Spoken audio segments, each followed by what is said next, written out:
قبالك يصير الجراج. شو اسمه؟ اسمه جراج حويدر، باب زرقاء كبيره مكتوب عليه جراج حويدر.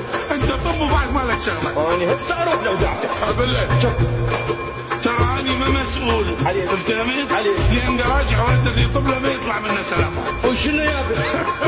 شنو يابا؟ اول ما طبيت استقبلوني قلابي دفران. اشي كلات بس تروح ان شاء الله وتشوف. وشنو يابا؟ بحر الظلمات؟ دق بابا بحر الظلمات هو. ودعتك افوت له واشوف الرجال اللي ما يطلع من عنده. انت هو هذا مهدي هناك لو لا؟ وهو ويا واحد شوي وسطك عمر رجال طويل اصلع يجي هسه تشوفهم الثمانية. ودعتك